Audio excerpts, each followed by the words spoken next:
الحمد لله الذي ذي العزة والعلا والصلاة والسلام على سيد الأنبياء شمس الضحى بدر الدجى نور الهدى منبع الجود والعطاء. أما بعد، أعوذ بالله من الشيطان الرجيم. بسم الله الرحمن الرحيم. قل للمؤمنين يغضوا من أبصارهم صدق الله العظيم وصدق رسوله النبي الكريم ونحن على ذلك لمن الشاهدين والشاكرين والحمد لله رب العالمين. إن الله وملائكته يصلون على النبي يا أيها الذين آمنوا صلوا عليه وسلموا تسليما. الصلاة والسلام عليك يا سيدي يا رسول الله وعلى آلك وأصحابك يا سيدي يا حبيب الله. تمام تعریفیں حمد اور ثنا اللہ تبارک و تعالی کے لیے. درود و سلام نبی اکرم نور مجسم شفیع معظم آقا کل ختم رسول دانائے سبل احمد مجتبی جناب حضرت محمد مصطفیٰ صلی اللہ تعالی علیہ وسلم کی ذات والا صفات کے لیے حمد و صلات کے بعد، اسلام فطرت کے عین مطابق دین ہے. نبی پاک صلی اللہ تعالی علیہ وسلم نے فرمایا ہے کہ میں اخلاق عالیہ کی تکمیل کرنے کے لیے دنیا میں آیا. جتنے اخلاق ہو سکتے تھے، جتنی خوبصورتیاں ہو سکتی تھیں، جتنی اللہ کو محبوب تھیں، وہ ساری میرے نبی کریم نے بیان فرمائی. ساری رسول کریم صلی اللہ تعالی علیہ وسلم نے بیان کر دی ہیں جتنی خوبصورتیاں ہو سکتی تھیں. کچھ لوگ ایسے ہوتے ہیں جو بیچارے بائی نیچر ہی کچھ پریشانیوں کا شکار ہوتے ہیں، اور قرآن مجید نے جو ارشاد فرمایا نا کہ کچھ لوگ نفس کی خواہش کو اپنا خدا بنا لیتے ہیں، تو وہ بلا وجہ بھی بہت ساری باتیں کرتے ہیں جن کا کوئی وجود نہیں ہوتا. عورت کو حقوق دلانے کے لیے بہت سارے لوگ بہت ساری غلط باتیں کرتے ہیں. جو لوگ یہاں سے کسی کو لے جاتے تھے نا دبئی دھوکہ دے کے، اور لے جاتے تھے یورپ میں، عرب ممالک میں دھوکہ دے کے لے جاتے تھے، تو وہ بھی کوئی خواب ہی تو دکھاتے تھے کہ اتنے لاکھ تنخواہ ہوگی، اتنا کچھ ہوگا. وہاں جا کے پتہ چلتا تھا کہ جیب سے بھی دینے پڑیں گے کچھ. بہت سارے لوگ ایسے ہوتے ہیں وہ سارے خوبصورتی کے نام پر ہی دھوکہ دیتے ہیں. آپ کو پتہ ہے کہ جو آدمی کسی کو لالچ دیتا ہے تو کسی کو لوٹنے کے لیے اسے لالچ دینا بڑا ضروری ہوتا ہے. لوگ پہلے لالچ دیتے ہیں پھر لوٹتے ہیں. پہلے مکمل لالچ دیتے ہیں، یہ چیز مل جائے گی، یہ چیز مل جائے گی. لوگ مکمل لالچ دیتے ہیں، اس کے بعد پھر لوٹتے ہیں. اور اگر لالچ نہ دیں تو کوئی آدمی قابو آئے گا؟ لوگ لوٹتے ہیں لالچ دے کر. اچھا، اب وہ جو جس کو لالچ دیا جا رہا ہوتا ہے وہ کہہ رہا ہوتا ہے کہ نہیں تمہیں نہیں پتا، وہ اس وقت ماننے کو تیار نہیں ہوتا. وہ کہتا ہے اتنی خوبصورت باتیں کر رہا ہے، اتنی اچھے پیغام دے رہا ہے، تم میرے دشمن ہو، تم مجھے منع کر رہے ہو. ہوش تب آتی ہے کہ جب سب کچھ لٹ جاتا ہے. عورت کو ویسے بھی قابو کرنا بڑا آسان ہوتا ہے. اعلیٰ حضرت بریلوی رحمۃ اللہ علیہ فرماتے ہیں بیٹیاں نازک شیشیاں ہوتی ہیں، ان کو تو ذرا سی چوٹ لگے تو ٹوٹ جاتی. دیکھیں کتنا بڑا جملہ کہا بریلی کے امام. نازک شیشیاں، ذرا کوئی آدمی گمراہ کرتا ہے، ذرا خراب کرتا ہے. اب دیکھیں نا، یہ جو بچیوں کو بچے ایک مس گائیڈ کرتے ہیں، انہیں بڑے بڑے خواب دکھاتے ہیں، وہ بیچاری ماں باپ کو چھوڑ کے، بہن بھائی کو چھوڑ کے اس کے ساتھ شادی کرتی ہے. پھر جو اس کا بعد میں حشر ہوتا ہے، آپ ادلیاں نو سردار پہن تکے تے شرما والیاں نو جھوٹے ڈولیاں دے. پھر وہ بیچاری ماں باپ رکھتے نہیں، وہ ظلم کرتا ہے تو کتنی بڑی تکلیف میں وہ بچی آ جاتی. نازک شیشی ہوتی ہے نا تو ٹوٹ جاتی. یہی حال اب جدید خواتین اور یہ جو کچھ اینکر پرسن ہیں، یہ اصل میں نا یہ آپ کو سیاست سکھاتے ہیں، لیکن یہ مادر پیدر آزاد لوگ ہیں، بالکل آزاد. یہ تو علماء شور نہ کریں، بات نہ کریں، گفتگو نہ کریں، مشائخ بات نہ کریں، اور یہ جو کچھ سنجیدہ اور دینی طبقہ ہے یہ کوئی شور نہ کرے، یہ تو روڈوں پہ ننگے ہو کے آ جائیں معاذاللہ. خوفناک نظریہ رکھتے ہیں یہ لوگ. عورت کو کہتے ہیں تیرے حقوق ہم تجھے لے کے دیں گے. مثلاً وہ کون سا حق ہے جو تم نے لے کے دینا ہے؟ میرے نبی کریم صلی اللہ علیہ وسلم اس کو بیٹی بھی بنایا ہے، اس کو بہن بھی بنایا ہے، اس کو ماں بھی بنایا ہے، اسے بیوی کا عالی شان رتبہ بھی عطا فرمایا ہے. اور چونکہ بیٹی کا بھی حق بڑا بیان کیا جاتا ہے، بہن کا بھی، ماں کا بھی. اور بیوی کے معاملے میں لوگ سمجھتے ہیں کہ زیادہ بات نہیں کرنی چاہیے، شاید مسئلہ خراب ہو جائے. حالانکہ نبی پاک صلی اللہ تعالیٰ علیہ وسلم نے بیوی کے بارے میں پتہ کیا فرمایا؟ فرمایا جب تم نکاح کر لیتے ہو تو اپنا ایمان محفوظ کر لیتے ہو. اب میں اس کی شرح نہیں کرتا، آپ خود کر لیجئے گا کہ وہ ایک ایسی شخصیت ہوتی ہے کہ جس کی موجودگی میں آپ کا ایمان محفوظ ہے. اب میں نہیں سمجھتا کہ اس سے بڑی بات کوئی اور ہو سکتی ہے. جس کی موجودگی میں آپ کا ایمان، اور بھائی یہ حدیث پاک عرض کر رہا ہوں، نکاح جب کوئی کر لے تو اس نے اپنا ایمان مکمل کر لیا. اس کا معنی یہ ہوا کہ آپ کا ایمان محفوظ ہے اس کی موجودگی میں. تو اس سے زیادہ بھی، یعنی ایمان سب سے قیمتی چیز ہے نا، تو اس کے محفوظ ہونے کی وجہ حضور نے نکاح بیان کر دی. اب میرا خیال ہے بیوی اگر کوئی اس سے بڑا حقوق مانگے گی تو بیوقوفی کرے گی. اتنا بڑا درجہ نبی کریم نے اسے عطا کر دیا، اتنا بڑا مقام دے دیا کہ تو خاوند کے ایمان کے محفوظ ہونے کا ذریعہ بن گئی ہے. عورت کو جو حقوق رسول کریم صلی اللہ تعالی علیہ وسلم نے عطا فرمائے، نبی پاک نے جو حقوق دیے، دیکھیں نا، حضرت عبداللہ ابن عمر رضی اللہ تعالیٰ عنہ کی اہلیہ بیمار تھی تو جلدی سے وہ آئے. تو جب بہت جلدی ہو، سفر بڑا شدید تھا، تو آپ نے جلدی سے نماز ادا کی، جلدی سے چلے. آپ کے خادم کہنے لگے حضور خیریت ہے؟ فرمایا میری بیوی بیمار ہے. تو اس نے عرض کی حضور آپ کی اہلیہ بیمار ہے. تو آپ نے نماز بھی جلدی سے پڑھی، سفر بھی جلدی کیا. تو فرمانے لگے یہ وہ چیزیں ہیں جو ہمیں مدینے والے رسول نے سکھائی. آپ اس کیفیات کو سمجھیں کہ حضور صلی اللہ علیہ وسلم نے درس دیا. اور پھر ایک اور بہت بڑی بات، یہ فضیلت کسی اور کو نہیں دی. جو عورت کو حضور نے فضیلت دی، یہ فضیلت کسی اور کو نہیں دی. کبھی حضور نے فرمایا کہ تمہارا ابا تمہارے ساتھ بہت سخت رویہ کرے تو تم نے اس کو اس سختی پر داد دینی ہے. فرمایا چلو اگر وہ زیادتی بھی کرے تو تم نے اس کے ساتھ سلوک اچھا ہی کرنا ہے. لیکن آپ ایک بات کو سمجھے نا کہ بچے کے بارے میں، بیٹے کے بارے میں، بیٹی کے بارے میں فرمایا 10 سال کے ہو کے نماز نہ پڑھے تو سختی کرو، تمہارا ڈنڈا بھی لٹکنا چاہیے.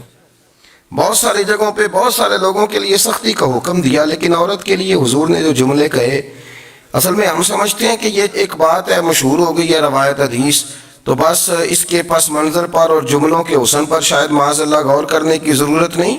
ذرا اس لفظ کی تاثیر پر غور کریں.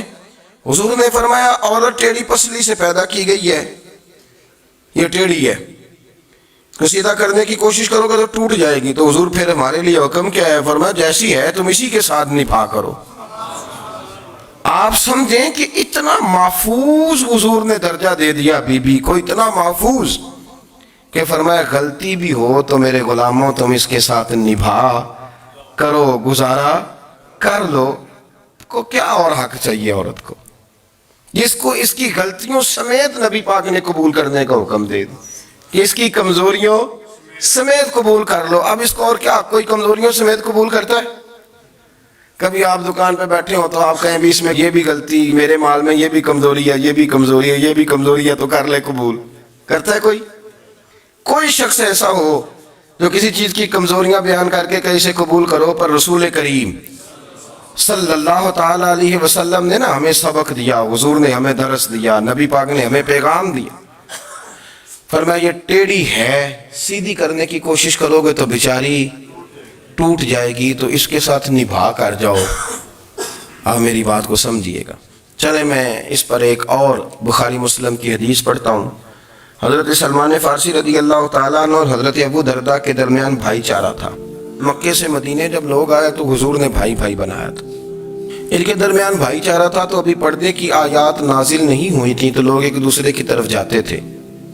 حضرت سلمان فارسی رضی اللہ تعالیٰ عنہ حضرت ابو دردہ رضی اللہ تعالیٰ عنہ کے گھر میں تشریف لے گئے تو دیکھا کہ ان کی بیوی بڑی غمگین بیٹھی ہیں. تو ہم نے فرمایا بہن کیا ہوا؟ تو کہنے لگی تمہارے بھائی کو دلچسپی کوئی نہیں رہی, ہر روز روزہ رکھ لیتا ہے اور ساری ساری رات نفل پڑھتا ہے. حضرت سلمان فارسی کہنے لگے ٹھیک ہے کر لیتے ہیں بندوبست. نماز دین ہے کہ نہیں؟ دین ہے نا یہ چیزیں. لیکن حضرت سلمان فارسی جناب ابو دردہ سے کہنے لگے آج میں نے تیرے گھر میں رہنا رات کو, کیونکہ وہ تو ساری رات نماز پڑھتے تھے, نفل پڑھتے تھے. انہوں نے کہا ٹھیک ہے, ایک بستر لا کے بچھا دیا حضرت سلمان فارسی کے لیے. سلمان فارسی فرمانے لگے دوسرا بھی لا. کہا وہ کیا کرنا ہے؟ فرمانے لگے تو نے بھی سونا ہے, میں نے بھی سونا ہے, تو نے بھی سونا ہے. عشاء پڑھیں گے اور پھر دونوں سوئیں گے. کہا میں نے تو نماز پڑھنی ہے. فرمایا تہجد کے وقت اٹھ کے پڑھیں گے, اللہ کے رسول بھی رات آخری حصے میں جا کے نماز پڑھتے. ادھر ساتھ سلا لیا. وہ تھوڑی کو دیر سوئے, اب عادت تھی ساری رات اٹھنے کی, ذرا اٹھنے لگے بستر سے تو حضرت سلمان فارسی فرمایا چپ کر کے سو جا, وہ بڑی رات پڑی ہوئی, چپ کر کے سو جا. وہ لیٹ گئے, پھر اٹھنے لگے تو فرمایا سو جا چپ کر کے, بڑا ٹائم ہے. سحری کے وقت اٹھے, نفل پڑھے. ان کا ارادہ تھا روزہ رکھنے کا تو فرمانے لگے کل رکھا تھا نا نفلی روزہ؟ جی رکھا تھا. پرسوں بھی رکھا تھا, ترسوں بھی رکھا تھا. فرمایا آج نہیں رکھنا, آج میں تیرا مہمان ہوں, سارا دن کٹھے مل کے روٹیاں کھائیں گے, آج نہیں روزہ رکھنا. سلا دیا.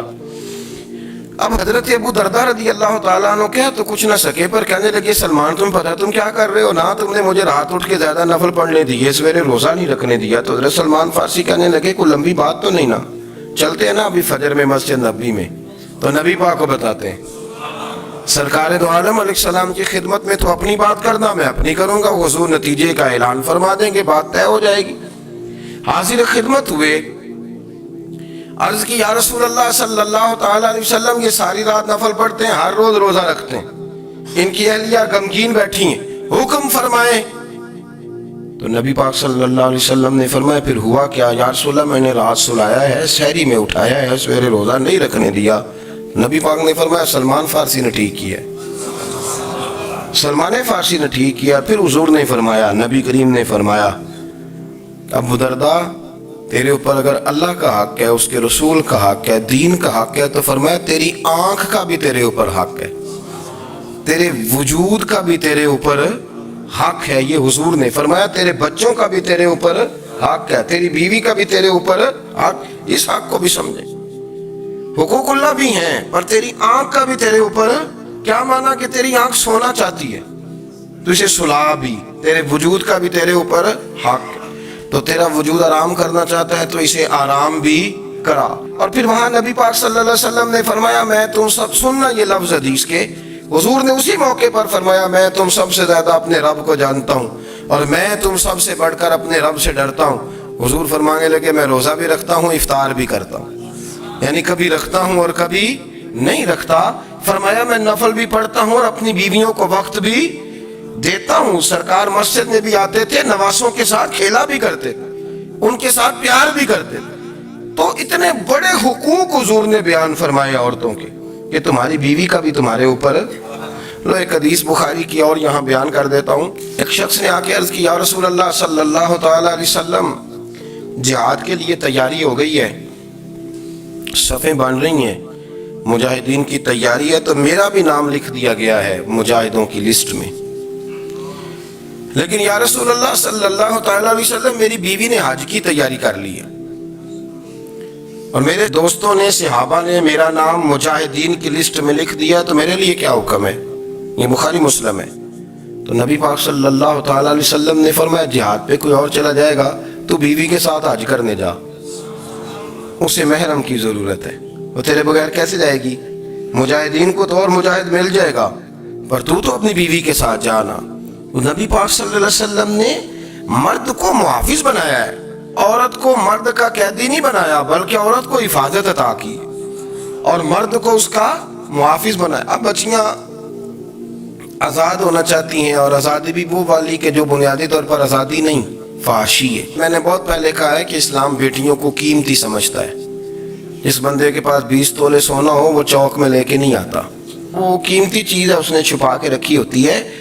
تو جو نبی پاک صلی اللہ علیہ وسلم کا کلمہ پڑھنے والے بیویاں، اسلام انہیں قیمتی سمجھتا ہے، کہتا ہے کہ تم قیمتی ہو لہذا گھر کے اندر رہو، تم باہر نہ ہو۔ لیکن عورتیں ہیں کہ ان کو بلا وجہ لوگ خراب کر دیتے ہیں اور بلا وجہ وہ اس مغالطے کا شکار ہو جاتی ہیں۔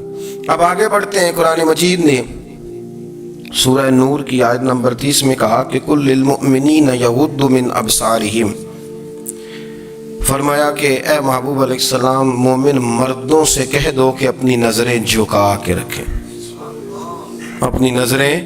اور اگلی آیت میں فرمایا وَقُلْ لِلْمُؤْمِنَاتِ يَغْضُضْنَ مِنْ أَبْصَارِهِنَّ، فرمایا کہ اے محبوب مومن عورتوں سے بھی کہہ دو کہ اپنی نظریں جھکا۔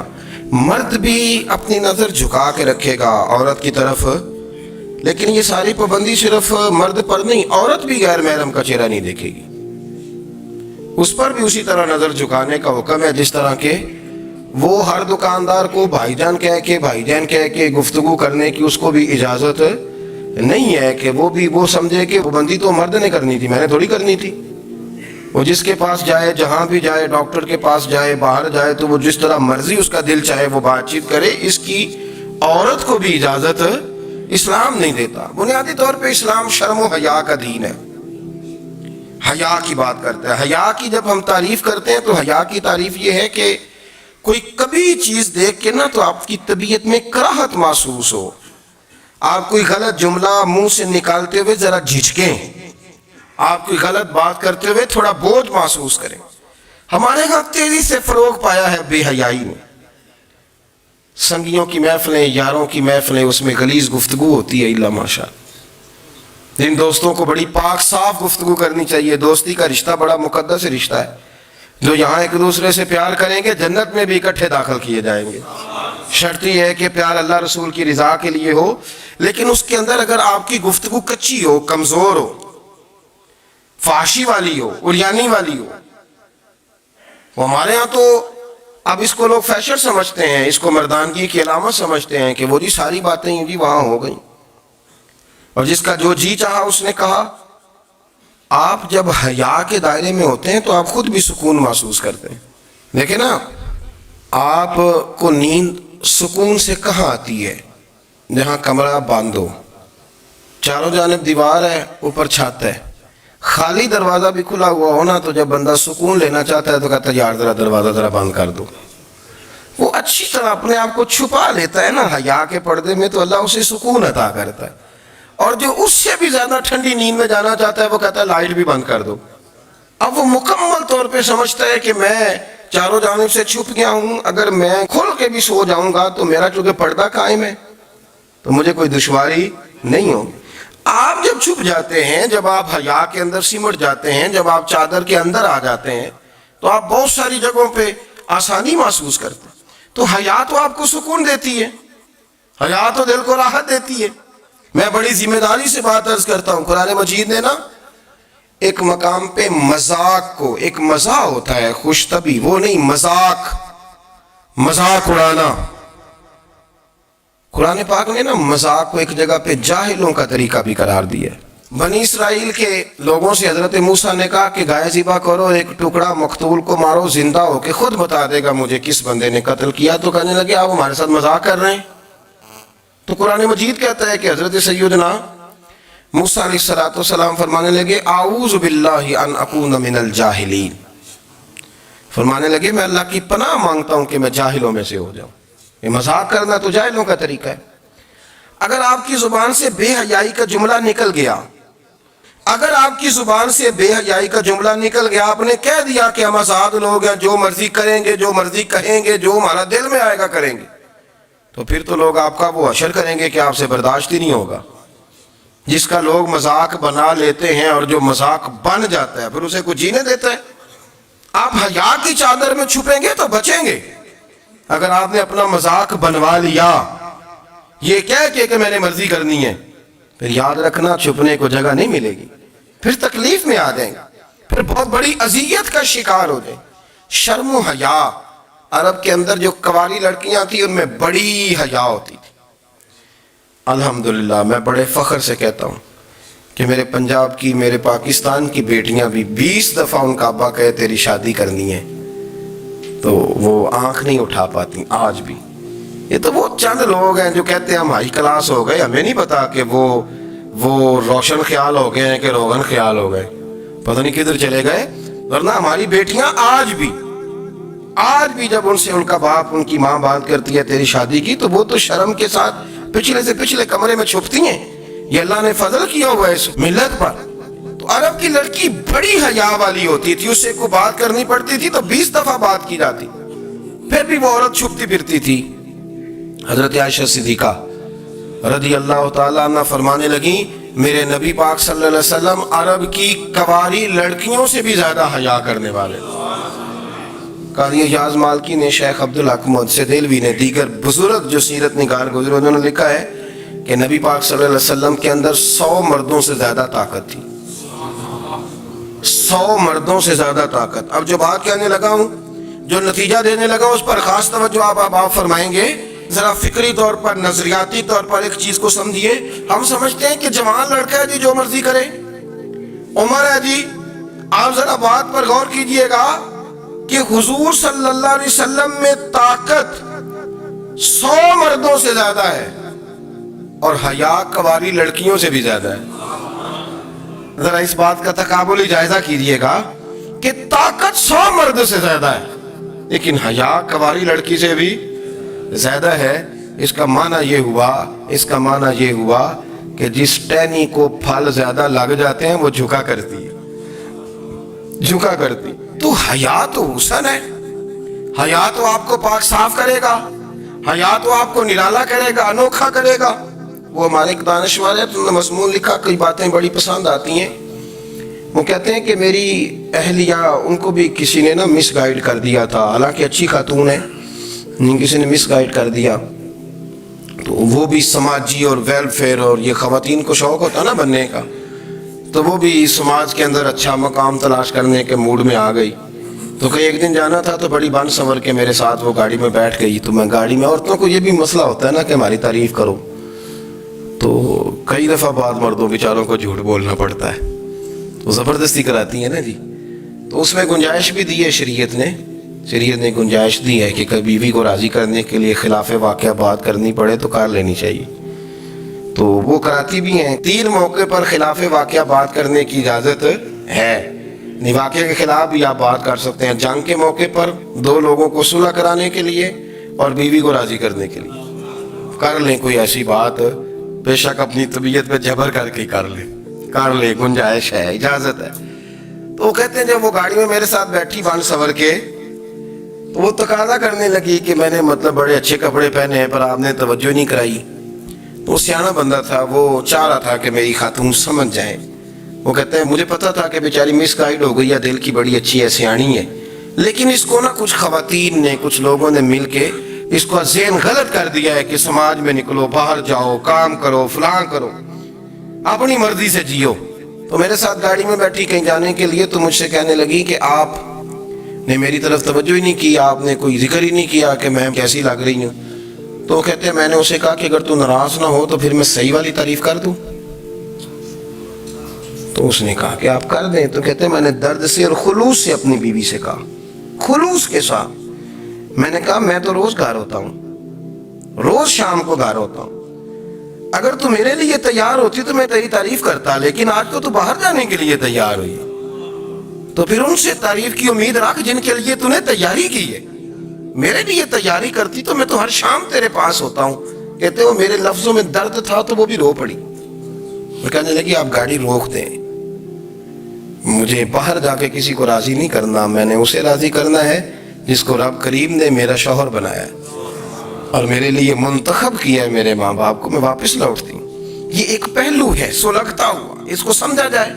رسول کریم صلی اللہ علیہ وسلم عرب کی کواری لڑکیوں سے زیادہ حیا والے تھے، کواری لڑکیوں سے زیادہ حضور حیا فرمایا کرتے تھے۔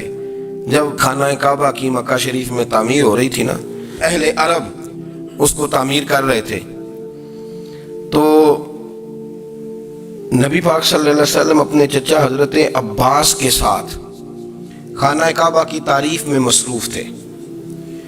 تو عرب کے لوگ چونکہ لمبا کرتا پہنتے تھے پیروں تک، تو نیچے اگر کسی وقت کوئی چیز نہیں بھی ہوتی تھی تو کسی کو وہ نظر نہیں آتی تھی، کیونکہ پردہ رہتا تھا، ایک لمبا کرتا پہنا ہوا ہوتا تھا. تو جب بچے، سرکار کی عمر مبارک بھی ابھی تھوڑی تھی، تو اس طرح بچے جب نکلتے تو وہ کئی دفعہ اپنی تہمت اتار دیتے نیچے سے، اور کوئی مزدوری کرنے لگتے تو 3-4 طے کر کے نا تہمت کی کندھے پہ رکھ لیتے، جس طرح کبھی دیہاتوں میں لوگ کپڑا سر پہ رکھتے تھے کہ اوپر اگر کوئی وزنی چیز رکھیں گے تو وہ تکلیف نہیں دے گی. نبی پاک صلی اللہ علیہ وسلم بھی سب لوگوں کے ساتھ خانہ کعبہ کی تعمیر میں شامل تھے. تو حضرت عباس رضی اللہ تعالیٰ عنہ نے کہا حضور سے، ابھی اعلان نبوت بھی نہیں فرمایا تھا، بھتیجے آپ کی تہمت اتاریے، یہ صحیح مسلم میں حدیث موجود ہے، اور اس کو کندھے پہ رکھ لیجیے، آپ اینٹیں اٹھا کے لا رہے ہیں تو ذرا آپ کو تکلیف نہیں ہوگی.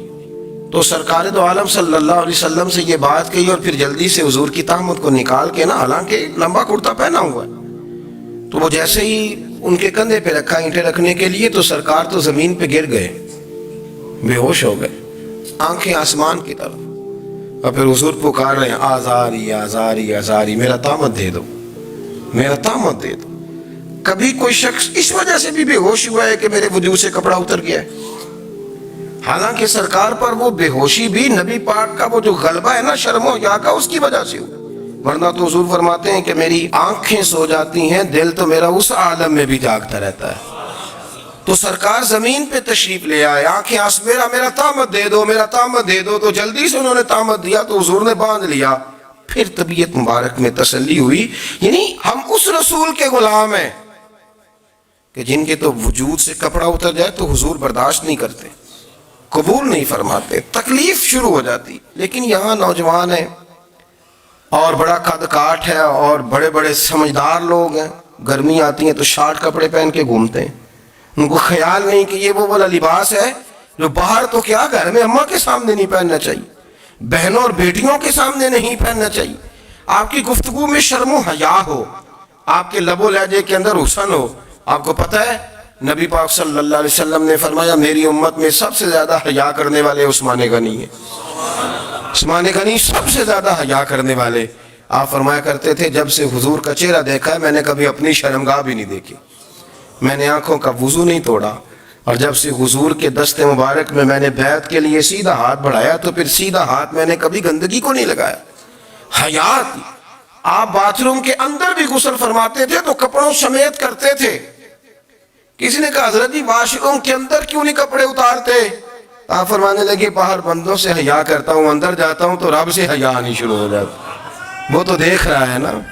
تو میں جو بات آپ کی خدمت میں عرض کرنا چاہتا ہوں اس کو آپ سمجھیے گا میرے عزیز، کہ شرم والا مزاج، گفتگو بھی شرم والی، آنکھیں بھی شرم والی، لباس بھی شرم والا، دوستی یاری بھی شرم والی، بہت ساری ایسی باتیں. دیکھیں نا آپ ذرا، میں نے کہا کہ باتوں کو سن کے گزر نہ جایا کریں، اس کی گہرائی پر غور کریں. حضور علم کا سمندر ہے، سرکار سے زیادہ علم دنیا میں کسی کے پاس موجود نہیں ہے، اور صحابہ کو موقع ملا ہوا ہے اس سمندر سے فیض لینے کا. لیکن ان کی حالت یہ ہے کہ حضرت علی المرتضیٰ فرماتے ہیں 14 دن گزر جاتے، حضور سے کوئی سوال پوچھنا ہوتا تھا پر میں شرم کے بارے نہیں پوچھ پاتا تھا. 14 دن بخاری شریف میں موجود ہے. ایک دن نبی پاک صلی اللہ علیہ وسلم نے پوچھا صحابہ سے کہ وہ کون سا درخت ہے جس کے پتے نہیں گرتے، اور وہ درخت اس طرح ہے جس طرح مومن ہوتا ہے، وہ درخت میرے مومن کی طرح بتاؤ. حضرت عبداللہ ابن عمر فرماتے مجھے پتا تھا کہ وہ کھجور کا درخت ہے، لیکن چونکہ ابو بکر صدیق بھی بیٹھے ہیں، عمر فاروق بھی بیٹھے ہیں، مولا علی بھی بیٹھے ہیں، عثمان غنی بھی بیٹھے ہیں، اتنے جید لوگ بیٹھے ہیں، تو مجھے حیا آتی تھی کہ میں کیوں جواب دوں. کہتے ہیں سرکار نے کئی دفعہ پوچھا، لوگوں نے کئی اور درخت بتائے، پر فرمایا تمہارا جواب درست نہیں ہے. آپ حیا کے اس پہلو پر غور کریں کہ سوال کا جواب آتا ہے، سوال کا جواب، یعنی مجھے سوال کا جواب آتا ہو پھر میں دوں نہ، مجھے بدعزمی نہ ہو جائے گی. یہ کیسے ممکن ہے کہ میری رات گزر جائے، مجھے پتا بھی تھا اور میں نے بتایا نہیں. بہت سارے لوگ آ کے بہت ساری باتیں بتاتے ہیں، بہت ساری باتیں وہ سمجھاتے ہیں، تو ہم غور سے ان کا چہرہ دیکھنے لگ جاتے ہیں، کہتے ہیں یار اس کا تو دعویٰ تھا کہ میں سمجھنے آتا ہوں، تو یہ تو ہمیں سمجھا رہا ہے، چلو الحمدللہ ہم سمجھنے کو تیار ہے. لیکن میرے عزیز پتہ بھی ہے جواب کا، علم بھی ہے، لیکن فرماتے ہیں میری حیا نے مجھے اجازت نہ دی کہ میں جواب دوں۔ آپ فرماتے ہیں پھر حضور سے صحابہ نے عرض کی کہ یا رسول اللہ آپ ہی بتا دیں وہ درخت کون سا ہے، تو حضور نے فرمایا بھئی وہ کھجور کا درخت ہے۔ تو آپ فرماتے ہیں میں دل میں کہہ رہا تھا کہ الحمدللہ میرا جواب درست ہے، حالانکہ میں نے جواب دیا ہی نہیں۔ تو لفظوں میں حیا، جملوں میں حیا، آنکھوں میں حیا، اٹھنے میں حیا، بیٹھنے میں حیا، چلنے میں حیا ایک خوبصورت حسن ہے۔ اور نبی پاک صلی اللہ علیہ وسلم نے فرمایا جب تو بے حیا ہو جائے نا پھر تو آزاد ہے، پھر تو جو مرضی کا، پھر تو جو۔ اس لیے بزرگ جب کسی کو بے حیا کہتے تھے نا،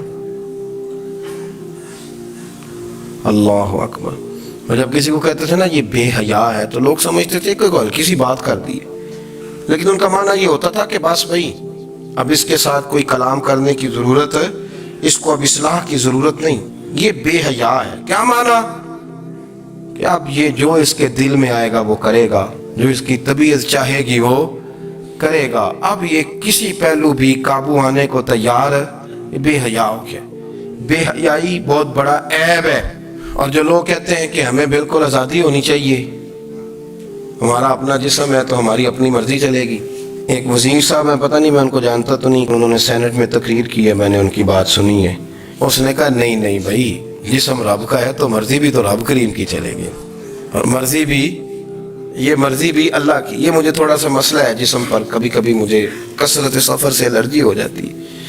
میرے ساتھ لوگ نا دل سے پیار کرتے ہیں، شاید ہی کوئی اچھا ڈاکٹر ہو جس تک میرے سنگی مجھے لے کے نہ گئے ہوں، پر جسم اللہ کا ہے نا، مرضی بھی جب وہ چاہے گا صحت دے گا۔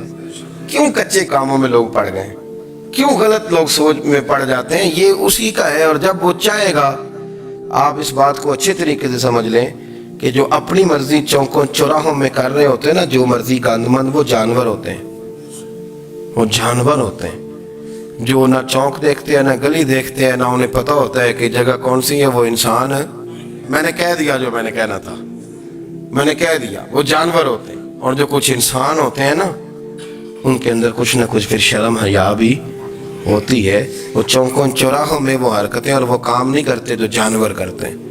ان کے لیے بڑے پردے ہوتے ہیں، ان کے لیے بڑی باتیں ہوتی ہے، ان کے لیے بڑا کچھ ہوتا ہے۔ جو بالکل آزاد ہو جائے، کوئی پتہ نہ ہو کس وقت کیا کہنا ہے کیا کرنا ہے، تو پھر وہ دائرہ انسانیت سے خارج ہو جاتا ہے۔ ہم آپ کو کیا دعوت دیں؟ آپ تو وہ باتیں کر رہے ہیں جو اسلام کا انسانیت کے حق میں بھی ٹھیک نہیں، آپ تو وہ والی باتیں کر رہے ہیں جن کا انسانیت بھی تقاضا نہیں کرتی کہ یہ باتیں ہونی چاہیے۔ لیکن ایک بات، میں تو جذباتی نہیں ہوتا، میں بڑے غور سے چیزوں کو دیکھتا ہوں، سنتا ہوں، اور نہ میں ان موسمی مینڈکوں کی۔ وہ مجھے رادق صاحب کہنے لگے جی بڑے بڑے مولوی ایک بندے کے ساتھ بیٹھے ہوئے ہوتے تھے اور وہ روزے میں بڑے بڑے درس دیتا تھا، تو وہ بھی فلانی حرکتیں کر رہا ہے۔ تو میں نے کہا ہم نے تو پرانا کہا تھا کہ موسمی مینڈک ہے، تو پرانے کہہ رہے ہیں کہ اداکار ہے، تو وہ جہاں کاسٹ کریں گے وہاں وہ اداکاری کرے گا۔ آپ کسی مذہبی جگہ کر لیں تو وہاں کر لے گا، کہیں اور جگہ کریں گے تو ہم تو پرانا کہہ رہے ہیں۔ تو کسی کو کبھی سمجھ آتی ہے تو کسی کو کبھی اور جگہ جا کے سمجھ آتی ہے۔ ہم ان لوگوں سے پریشان نہیں ہوتے، کیوں؟ سن لیں، کوئی مایوسی نہیں، ان کے اندر جتنا زور ہے وہ لگائیں۔ یہ ملک بنا ہے رسول اللہ کے نام پہ، یہ اللہ نے تحفہ دیا ہے امت مسلمہ کو، یہ نبی پاک کے نام پہ بنا ہے، تو یہاں جھنڈا بھی وہی والا بلند ہونا ہے جو مدینے والے رسول کا جھنڈا ہے، اور یہاں وہی کام چلے گا جو نبی پاک نے بیان فرمایا۔ تو اس طرح کئی لوگ آتے ہیں، وہ شور شار کرتے ہیں، چلے جاتے ہیں۔ اتنے نہ پریشان ہوا کریں، بہت سارے لوگ تو بیچارے اس قابل بھی نہیں ہے کہ ان کا نام لیا جائے۔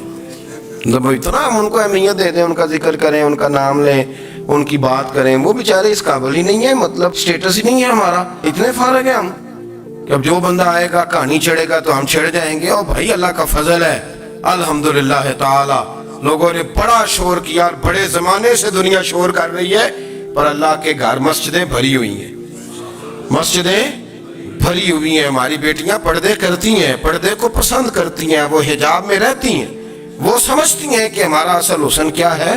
تو یہ پراپوگنڈا پرانا چلا آ رہا ہے، اس کا اللہ کے فضل سے امت مسلمہ پہ نہ کبھی اثر ہوا ہے اور نہ کبھی ہوگا انشاءاللہ۔ اللہ تعالی ہمیں حق پر استقامت عطا فرمائے۔